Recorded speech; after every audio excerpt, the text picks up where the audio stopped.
అందరికీ నమస్కారమండి. తెలుగు కథల సంపుటికి స్వాగతం.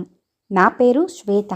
ఈరోజు మనం చెప్పుకోబోయే కథ, అతను ఒక అమ్మాయి వెంట పడి ప్రేమించి పెళ్లి చేసుకుని అమెరికాకు తీసుకెళ్లాడు. అక్కడ జరిగిన ఒక యాక్సిడెంట్లో ఆమెకు 2 కాళ్ళు పోయి వీల్చైర్కే పరిమితమైంది. ఆమెకు సేవలు చెయ్యలేక వదిలేసి మళ్ళీ వేరే పెళ్లి చేసుకోవాలనుకుంటున్నాడు అతను. అలాంటి భర్తకు కనువిప్పు ఎలా కలిగింది అనేది ఈ కథలో విందామండి. కథలోనికి వెళ్లే ముందు మన ఛానల్ని మొదటిసారిగా చూస్తున్న వారైతే సబ్స్క్రైబ్ చేసుకోవడం మర్చిపోకండి. కథను పూర్తిగా విన్న తర్వాత లైక్ చేయడం, షేర్ చేయడం అస్సలు మర్చిపోవద్దండి. ఇంకెందుకండి ఆలస్యం, కథలోనికి వెళ్ళిపోదాం. లోపలి గదిలో నుంచి బల్లున గ్లాసు కింద పడినట్టుగా శబ్దం రాగానే చెవులకు ఉన్న హెడ్సెట్ తీసి పక్కన పెట్టి ల్యాప్టాప్ క్లోజ్ చేసి, అబ్బబ్బా ఏంటి ఈ నస అంటూ చిరాగ్గా గదిలోకి వెళ్ళాడు అరవింద్. నీళ్ల గ్లాసు కింద పడి ఫ్లోర్ అంతా తడిచిపోయి జారుతూ ఉండటంతో పడకుండా తలుపుని ఆసరాగా పట్టుకొని, కాసేపు కూడా నన్ను ప్రశాంతంగా పని చేసుకొనివ్వవా, ఇప్పుడు ఇదెందుకు పడేశావు అంటూ అరిచాడు అరవింద్ తన భార్య పల్లవిపై. దాహంగా ఉండి గ్లాసు అందుకోబోతుంటే జారి కింద పడిపోయిందండి అంది పల్లవి. నీకు నీళ్లు కావాలంటే నన్ను పిలవచ్చు కదా, ఇలా పడేయాలా అన్నాడు అరవింద్ అసహనంగా. మిమ్మల్ని చాలాసార్లు పిలిచానండి, మీకు వినపడలేదనుకుంటాను అంది పల్లవి భయంగా. నాకేమైనా చెవులు పనిచేయటం లేదనుకున్నావా? నాలో అన్ని భాగాలు బాగానే పనిచేస్తున్నాయి, పిలిస్తే ఎందుకు వినపడదు అంటూ కింద ఫ్లోర్ని శుభ్రంగా తుడిచి గ్లాసుని అందుకొని కిచెన్లోకి వెళ్ళబోతున్న భర్తతో, ఏమండి దాహం అంటూ అప్పటికే బాధతో పూడుకుపోయిన గొంతుతో ఇక మాట్లాడలేకపోయింది పల్లవి. అమ్మా తల్లి, గుర్తుంది, తెస్తాను, కడుపు నిండా తాగేసి నా ప్రాణం తీయటానికి రెడీగా ఉండు అంటూ 2 చేతులు జోడించాడు అరవింద్. ఇప్పుడు నేనేం చేశానండి అంది పల్లవి అతని చర్యకు ఏడుస్తూ. నువ్వింకా వేరే ఏమైనా చెయ్యాలా? ఇప్పుడు చేస్తుంది చాలదా? ఎన్నో ఆశలతో పెళ్లి చేసుకొని అమెరికాకు తీసుకొస్తే ఇక్కడ నాకు ఒక సరదా లేదు, ఒక సరసము లేదు. 24 గంటలు నీకు వెట్టి చాకిరీ చేయడానికే సరిపోతుంది అన్నాడు అరవింద్. ఇలా జరుగుతుందని నేనేమైనా ఊహించానా అంది పల్లవి బాధగా. నువ్వేం ఊహించలేదు, నేనే ఊహించుంటే అసలు ఈ పెళ్ళే చేసుకునేవాడిని కాదు, ప్రేమ ప్రేమ అంటూ నీ వెంట తిరిగేవాడిని కాదు అన్నాడు అరవింద్. ఇప్పుడు మాత్రం మీకెందుకండి ఈ బాధ, నన్ను ఇండియాకి పంపించేయండి అంది పల్లవి. ఏంటి, ఈ అవతారంతో ఇండియాకి వెళ్తావా? వెళ్ళి అక్కడ మాత్రం ఏం చేస్తావు? ఒకసారి అద్దంలో మొహం చూసుకో అంటూ అక్కడి నుంచి విసురుగా వెళ్ళిపోయాడు అరవింద్. అతను వెళ్ళిపోగానే పక్కనే ఉన్న అద్దంలో తనని తాను చూసుకుంది పల్లవి. కాళ్ళు చేతులు కదలలేని స్థితిలో చక్రాల కుర్చీకే పరిమితమైన తను ఇండియాకి వెళ్ళి ఏం చేస్తుంది? అసలు ఎవరున్నారని వెళ్తుంది?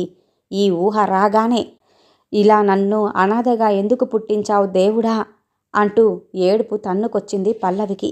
అలా చాలాసేపు ఏడ్చి ఏడ్చి కనీసం కన్నీళ్లు తుడుచుకోవటానికి కూడా చేతులు సహకరించక అవి అలాగే చెంపల మీదే ఆరిపోతూ ఉండగా గొంతు తడారిపోతూ ఉండటంతో అతి కష్టం మీద తలుపు వరకు వీల్చైర్ని లాక్కుంటూ వచ్చి కొద్దిగా తెరిచి ఉన్న తలుపులో నుంచి, ఏమండి నీళ్ళు అంది పల్లవి. హాల్లో నిలబడుకొని అప్పుడే వచ్చిన ఫ్రెండ్స్తో మాట్లాడుతున్న అరవింద్ చిరాకుగా మొహం పెట్టి, ఒక్క నిమిషం ఇప్పుడే వస్తాను అని ఫ్రెండ్స్తో చెప్పేసి నీళ్ళ గ్లాస్తో పల్లవి దగ్గరికి వచ్చి తాగించిన తర్వాత గొంతు తగ్గించి, నీకెన్నిసార్లు చెప్పాను గదిలో నుంచి బయటికి రావద్దని, కాసేపు కూడా దాహానికి ఓర్చుకోలేవా? ఛ, నా పరువు తీస్తున్నావు అనేసి లేని నవ్వుని ముఖంపైన పులుముకొని తిరిగి ఫ్రెండ్స్ దగ్గరికి వెళ్ళిపోయాడతను. ఎలా భరిస్తున్నావురా బాబు, కేర్ టేకర్ని పెట్టుకోలేకపోయావా అన్నాడు ఒక ఫ్రెండ్ అరవింద్ చర్యలను గమనిస్తూ. ఇంతకు ముందు పెట్టుకున్నానురా, కానీ ఆవిడ పల్లవికి నచ్చలేదట, సరిగ్గా చూసుకోవటం లేదంటూ గొడవ చేస్తే ఇక తప్పని పరిస్థితుల్లో ఆవిడ్ని తీసేయాల్సొచ్చింది. ఆ తర్వాత ఇక ఎవ్వరూ దొరకలేదు, అందుకే ఇలా అంటూ ఆగిపోయాడు అరవింద్. అయినా నీకు ఏం వయసు అయిపోయిందిరా, నా మాట విని పల్లవికి విడాకులు ఇచ్చేసి హ్యాపీగా ఇంకో అమ్మాయిని చూసి పెళ్లి చేసుకో అంటూ సలహా ఇచ్చాడు ఇంకో మిత్రుడు. ఇంట్లో ఒప్పుకోవాలి కదా అన్నాడు అరవింద్ నిరాశగా.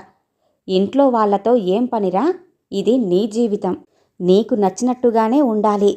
ఇప్పుడు నువ్వు మాత్రం పల్లవిని పెళ్లి చేసుకొని ఏం సుఖపడ్డావని? ఒక ముద్దు లేదు, ఒక ముచ్చటా లేదు, పైగా వెట్టి చాకిరీ చెయ్యాలి. అదే డివర్స్ ఇచ్చేసి వేరే అమ్మాయిని పెళ్లి చేసుకున్నావనుకో, అందమైన పెళ్ళాంతో పాటు డబ్బు, సుఖం, సంతోషం అన్నీ వస్తాయి ఒకేసారి. ఆలోచించు అంటూ వెళ్ళిపోయారు ఆ ముగ్గురూను. వాళ్ళు వెళ్ళిపోయాక ఆలోచనల్లో మునిగిపోయాడు అరవింద్. తన ఫ్రెండ్స్ చెప్పింది నిజమే అనిపించింది అతనికి. పల్లవిని 2 సంవత్సరాల క్రితం ప్రేమించాడు అరవింద్. పెళ్ళంటూ చేసుకుంటే పల్లవినే చేసుకుంటానని పట్టుబట్టడంతో ఇంట్లో వాళ్ళు కూడా ఒప్పుకోక తప్పలేదు. పెళ్ళైన కొన్నాళ్లకే ఆఫీసు వాళ్ళు అమెరికాకి పంపిస్తామంటే ఇంట్లో వాళ్లను ఒప్పించటానికి ఎంతో కష్టపడ్డాడతను. తనకింకా గుర్తుంది ఆ సంఘటన. ఇప్పుడు అందర్నీ వదిలేసి అమెరికాకి వెళ్ళి సంపాదించాల్సిన అవసరం ఏముంది? ఒరేయ్ అరవింద్, ఇక్కడే ఉండొచ్చు కదా అంది అరవింద్ తల్లి సావిత్రి. అక్కడికి వెళ్తే లైఫ్ బాగుంటుందమ్మా అన్నాడు అరవింద్. ఏం బాగుంటుందో ఏమోరా, కొత్తగా పెళ్ళైన జంట మా కళ్ళ ముందు చిలక గోరింకల్లా సంతోషంగా ఉంటే మాకు మనశ్శాంతిగా ఉంటుంది అన్నారు అరవింద్ తండ్రి నారాయణ గారు. అక్కడ కూడా మేం బాగానే ఉంటాం కదా నాన్న, మీరేం టెన్షన్ పడకండి అంటూ సర్ది చెప్పాడు అరవింద్. ఇదంతా జీతం గురించే కదరా, ఇంకేం లేదు కదా అంటూ నిష్ఠూరంగా అంది తల్లి సావిత్రి. అమ్మా, ఇక్కడ 2 సంవత్సరాలు కష్టపడితే వచ్చే డబ్బు అక్కడ 2 నెలల్లో వస్తుంది. మహా అయితే ఒక 10 ఏళ్ళు ఉంటామక్కడ, మళ్ళీ ఇక్కడికేగా వచ్చేది. అబ్బా ఒప్పుకోమ్మా ప్లీజ్ అంటూ బతిమాలాడు అరవింద్.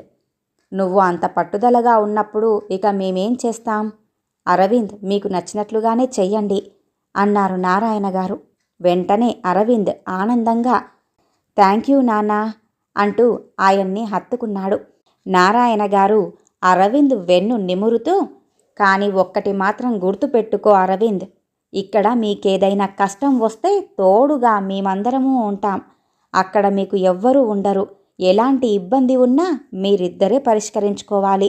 ఎలాంటి పరిస్థితుల్లోనైనా ఒకరికొకరు తోడుగా నీడగా ఉండాలి అన్నారాయన. అలాగే నాన్న అంటూ తండ్రికి మాటిచ్చేసి భార్యతో కలిసి అమెరికాకి వచ్చేశాడు అరవింద్. అమెరికాకి వచ్చిన కొన్నాళ్లకు అనుకోకుండా ఒక రోజున పల్లవికి యాక్సిడెంట్ కావటంతో తను వీల్ చైర్కే పరిమితమయ్యింది. అప్పటి నుంచి మొదలయ్యాయి అరవింద్కి కష్టాలు. పల్లవికి కేర్ టేకర్ నచ్చకపోవటంతో తనే అన్ని పనులు చేయాల్సి వస్తుంది. మొదట్లో అదంతా బాధ్యతగా భావించినా రోజులు గడిచే కొద్దీ చిరాకు మొదలైంది అరవింద్కి. తోటి ఫ్రెండ్స్ జాలీగా మాట్లాడే మాటలు, ఇచ్చే సలహాలు మెదడును తొలిచేయటం మొదలుపెట్టాయి. తనలో ఉన్న విసుగుని మొత్తం పల్లవిపై మాటల రూపంలో చూపించేవాడు. ఇలా అరవింద్ తన ఆలోచనల్లో తను ఉండగా పల్లవి ఆలోచనలు వేరేగా ఉన్నాయి. భర్త తనని గదిలో నుంచి బయటకి రావద్దు అనటంతో గతం తాలూకు జ్ఞాపకాలు ఒక్కసారిగా చుట్టుముట్టాయి. ఈరోజు బయటికి వెళ్దామా అన్నాడు ఫోన్లో అరవింద్ గారంగా. నిన్నే కదా వెళ్ళాం, మళ్ళీ ఎందుకు అంది పల్లవి. నిన్న వెళ్తే ఈరోజు వెళ్ళకూడదు అని రూలేమైనా ఉందా అంటూ ప్రశ్నించాడు అరవింద్. అది కాదరవింద్, మా హాస్టల్ వార్డెన్ పర్మిషన్ ఇవ్వదు అంటూ నచ్చజెప్పబోయింది పల్లవి. అబ్బా, ఎప్పుడు ఇదే మాట చెప్తావు. మీ వార్డెన్కి ఏదో ఒక అబద్ధం చెప్పి బయటికి రా, నేను వచ్చి పికప్ చేసుకుంటాను అన్నాడు అరవింద్. నో, నాకు చాలా పనులున్నాయి అంది పల్లవి. పల్లవి, పనులు ఎప్పుడూ ఉంటూనే ఉంటాయిగా. అయినా నాకొక డౌట్, అడగమంటావా అన్నాడు అరవింద్. ఏంటో అడుగు అందావిడ. ఎప్పుడూ ఆ హాస్టల్లోనే ఉంటే పిచ్చి పట్టదా నీకు? ఎలా ఉండాలనిపిస్తుంది ఆ ఒక్క గదిలోనే అంటూ అతి కష్టం మీద ఆవిడను బతిమాలి తనను బయటికి తీసుకెళ్లి తిప్పేవాడు అరవింద్. అలాంటిది ఇప్పుడు ఒకే గదిలో ఉండి ఉండి పిచ్చి పడుతోంది అని నేను మొత్తుకుంటున్నా పట్టించుకోకుండా గది దాటొద్దు అని బెదిరించే భర్త మాటలు గుర్తుకు రాగానే బాధతో మరోసారి కళ్ళు చెమ్మగిల్లాయి పల్లవికి. హాల్లో ఉన్న అరవింద్ చాలాసేపు ఆలోచించి ఒక నిర్ణయానికి వచ్చి లేచి పల్లవి దగ్గరకు వెళ్ళాడు. నాకొక అర్జెంటు వర్క్ ఉంది, అది పూర్తి చేసుకుని వచ్చేసరికి వారం రోజులు పట్టొచ్చు. అంతవరకు నీకు తోడుగా పని మనిషిని ఉండమని చెప్తాను అంటూ మరో మాటకి అవకాశం కూడా ఇవ్వకుండా తన గదిలోకి వెళ్ళిపోయాడు అరవింద్. మరో గంటలో నీటిగా రెడీ అయి ఎయిర్పోర్టులో ఇండియాకి వెళ్ళటానికి టికెట్ కూడా తీసుకొని ఫ్లైట్లో కూర్చున్నాడు అరవింద్.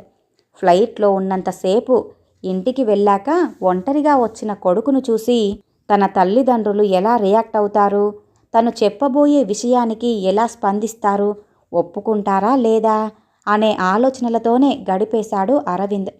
ఏదేమైనా తను తీసుకున్న ఈ నిర్ణయానికి తల్లిదండ్రులను ఒప్పించాలి అని గట్టిగా నిర్ణయించుకున్నాడతను.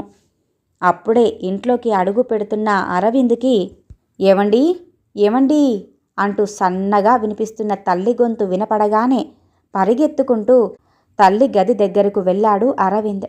మంచంపై నైటీలో ఉన్న తల్లిని చూడగానే బాధతో దగ్గరకు వెళ్ళబోతుండగా సావిత్రి సావిత్రి పిలిచావా అంటూ లోపలికి వచ్చాడు 65 నారాయణ గారు. భార్య మంచం దగ్గర ఉన్న కొడుకుని చూడగానే ఆశ్చర్యంగా అరవింద్ నువ్వా అంటూ దగ్గరకు తీసుకోబోతుండగా ఏమండి కొంచెం సాయం చెయ్యండి అంటూ చేతిని పైకి లేపింది సావిత్రి. వస్తున్నా సావిత్రి అంటూ భార్య చెయ్యి పట్టుకొని కొద్దిగా పైకి లేపి కూర్చోబెట్టి తల వెనక ఉన్న దిండుని సరిగ్గా చేసి కూర్చోబెట్టాడు నారాయణ. ఎవరితోనండి మాట్లాడుతున్నారు అంది సావిత్రి. ఇంకెవరితో మాట్లాడతానే, మన కొడుకు అరవింద్తోనే మాట్లాడుతున్నాను అన్నారు నారాయణ గారు.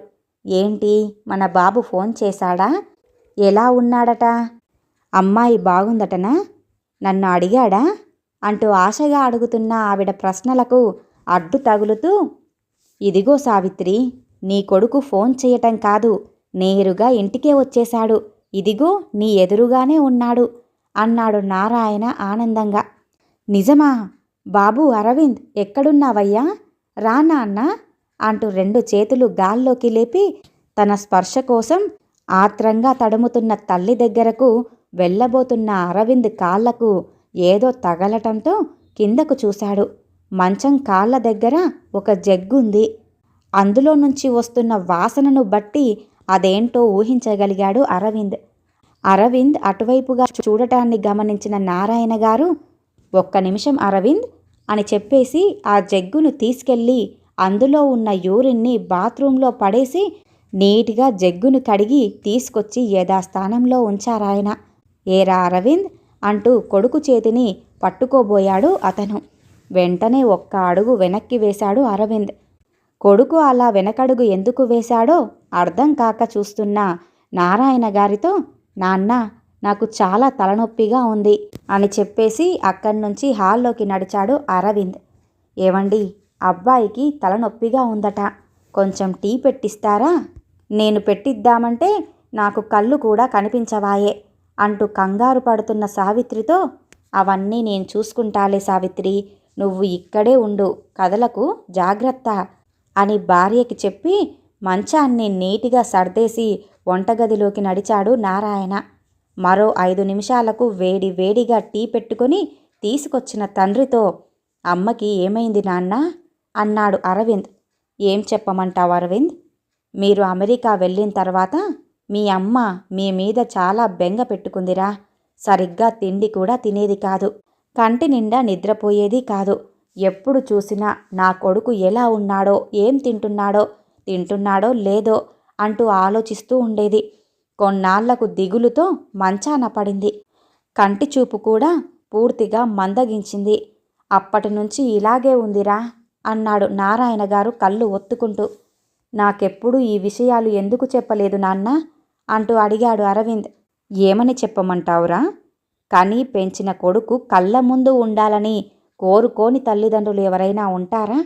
మేం కూడా అంతే. కానీ నువ్వేమో అమెరికా వెళ్తాను, డాలర్లు సంపాదిస్తాను అని పట్టుబట్టి కూర్చున్నావు. మాకెంత బాధగా ఉన్నా నీ ఇష్టాన్ని కాదనలేక పంపించాం, మీకోసమే ఒప్పుకున్నాం. ఎప్పుడో ఒకసారి ఫోన్ చేసి 4 మాటలు మాట్లాడతావు, ఆ 4 మాటల కోసం మీ అమ్మ, నేను కళ్ళు కాయలు కాచేలా ఎదురుచూస్తాం. నువ్వు ఫోన్ చేశావన్న ఆనందంలో మేమిక్కడ పడుతున్న కష్టాలను చెప్పి నిన్ను బాధ పెట్టలేక చెప్పలేదు అన్నారు నారాయణ గారు. పని మనిషిని పెట్టుకోవచ్చు కదా నాన్న, డబ్బులు కావాలంటే నేను పంపేవాడిని కదా అన్నాడు అరవింద్. ఎంత డబ్బులు పెట్టినా పని మనిషి మన మనిషిలాగా చూస్తుందా అరవింద్? మనం కష్టాల్లో ఉన్నప్పుడు మన అనే మనిషి పక్కన ఉంటే ఆ వచ్చే ధైర్యం ఇంకెందులోనూ రాదు. అందుకే మీ అమ్మని నేనే దగ్గరుండి చూసుకుంటున్నాను అన్నారాయన. అయినా మీరు ఈ వయసులో ఇవన్నీ చెయ్యాలంటే కష్టం కదా నాన్న అంటూ తన సందేహాన్ని వెలిబుచ్చాడు అరవింద్. నా భార్యకు నేను చేయటంలో కష్టమేముందిరా? మీ అమ్మ స్థానంలో నేనుండుంటే నన్ను వదిలేసేదా మీ అమ్మ? లేదు కదా. నాకన్నా బాగా కంటికి రెప్పలా చూసుకునేది నన్ను. దానితో పోలిస్తే ఇదెంత? అసలు నీకొక విషయం తెలుసా అరవింద్ అన్నారు నారాయణ గారు. ఏంటి నాన్న అన్నాడు అరవింద్. మీ అమ్మ పల్లెటూరు పిల్ల అని పద్ధతిగా ఉంటుందని మా నాన్నమ్మ పట్టుబట్టి నాకు పెళ్లి జరిపించింది తనతో. మొదటి నుంచి నాకు చదువుకున్న పిల్లని పెళ్లి చేసుకోవాలని ఉండేది. కానీ అది జరగకపోవటంతో మీ అమ్మ మీద కోపం పెంచుకున్నాను. అప్పుడప్పుడు తాగేవాడిని కూడా, ఒక్కోసారి కోపంలో కొట్టేవాడిని. అయినా మీ అమ్మ ఏనాడు ఈ విషయాలు ఎవ్వరితోనూ చెప్పుకోలేదు. మౌనంగా అన్నీ భరించుకుంటూ వచ్చింది. ఇంటి భోజనం ఆరోగ్యానికి మంచిదని స్వయంగా తానే 3 పూటలా వండి పెట్టేది. అన్ని పనులు చేసేది. ఏనాడు నన్ను కష్టపెట్టలేదు. కానీ నేను అప్పుడు తనని అర్థం చేసుకోలేదు.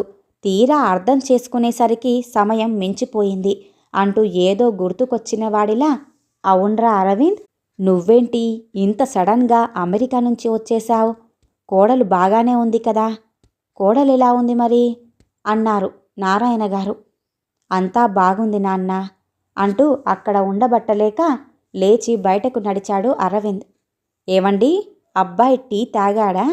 తలనొప్పి తగ్గిందా అంటున్న భార్య దగ్గరకు వెళ్ళి ఆవిడతో కాసేపు మాట్లాడి టాబ్లెట్లు వేసి పడుకోబెట్టారు నారాయణ గారు. ఆ తర్వాత కొడుక్కి నచ్చిన వంటలు చెయ్యటంలో నిమగ్నులయ్యారు నారాయణ గారు. భోజనాలైపోయాక అరవింద్ పడుకొని ఆలోచనల్లో మునిగిపోయాడు. మరుసటి రోజు ఉదయాన్నే నిద్రలేచిన నారాయణకు ఇంట్లో కొడుకు అరవింద్ కనపడలేదు. తన తలగడ పక్కన ఒక లెటర్ కనపడటంతో దాన్ని ఓపెన్ చేసి చదవటం మొదలుపెట్టాడు. నాన్న, నేను నిన్న ఇక్కడికి వచ్చే వరకు జీవితం అంటే డబ్బు సంపాదించడం, భార్యా బిడ్డలతో సంతోషంగా ఉండటం మాత్రమే అనుకునేవాడిని. కానీ నా ఆలోచన ధోరణి తప్పని నిన్ను అమ్మని చూశాకే తెలిసింది. మనల్ని నమ్మి మన వెంటే నడిచిన మన భాగస్వామిని కష్టసుఖాల్లో తోడుగా ఉండాలి, తనని బాగా చూసుకోవాలి అన్న విషయం నేను మరచిపోయి ఇన్నాళ్లుగా పల్లవిని ఎన్నో మాటలు అన్నాను. తన మనసును ఎంతో గాయపరిచాను. ప్రేమించి పెళ్లి చేసుకున్న నేను నా భార్య కష్టాల్లో ఉన్నప్పుడు తనని ప్రేమించలేకపోయాను. పెళ్లి చేసుకున్న తర్వాత ప్రేమించటం మొదలుపెట్టిన మీరు అమ్మని గుండెల్లో పెట్టుకొని చూసుకుంటున్నారు. మరి పల్లవిని ప్రేమించి పెళ్లి చేసుకుని నేను చేస్తున్నదేంటి? లోపం ఎక్కడుంది అంటూ రాత్రంతా బాగా ఆలోచించాను నాన్న. నా ఆలోచనల్లోనే లోపం ఉందని అర్థమైంది నాకు. అందుకే తిరిగి వెళ్ళిపోతున్నాను. మీకు నా మొహాన్ని చూపించలేక వెళ్ళిపోవటం లేదు నాన్న. నా భార్య పల్లవి పాదాలపై పడి క్షమించమని కోరడానికి వెళ్తున్నాను. ఉంటాను నాన్న. ఇట్లు మీ కొడుకు అరవింద్ అంటూ లెటర్ మొత్తం చదవగానే నారాయణ గారు ఆనందంగా, సావిత్రి, సావిత్రి, ఇదిగో లేచావా అన్నాడు. ఏమండి, కొంచెం వచ్చి నేను లేవటానికి సాయం చెయ్యరు అంటూ సన్నగా మూలిగింది సావిత్రి. అది విని నారాయణ గారు లోపలికి వెళ్ళి, ఇదిగో సావిత్రి, మన బెట్టు ప్రకారం 100 ముద్దులు ఇచ్చుకోవోయ్ మరి అంటూ బుగ్గను ముందుకు జరిపాడు నారాయణ.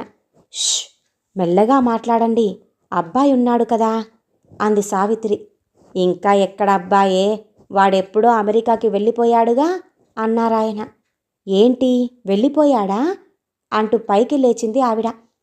ఇదిగో ఈ లెటర్ని చదువు అంటూ తన చేతిలో ఉన్న లెటర్ని భార్య చేతిలో పెట్టాడు నారాయణ గారు. సావిత్రి లెటర్ మొత్తం చదివాక ఆనందంగా మన అబ్బాయి మారిపోయాడు కదండి, ఇక నుంచి కోడలికి ఎలాంటి ఇబ్బంది ఉండదు కదా అంది సావిత్రి.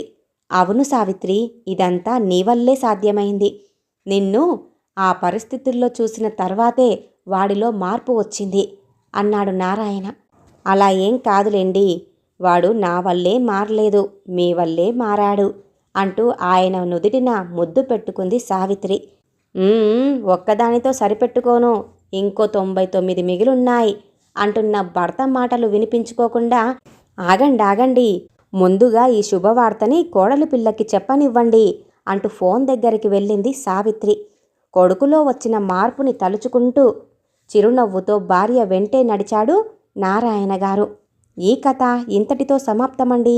ఈ కథ గనుక మీకు నచ్చినట్లయితే లైక్ చేయండి, షేర్ చేయండి, అలాగే సబ్స్క్రైబ్ చేసుకొని మన ఛానల్ని ఎంకరేజ్ చేయండి. మీ యొక్క విలువైన అభిప్రాయాలను కూడా కామెంట్ రూపంలో తెలియజేయండి.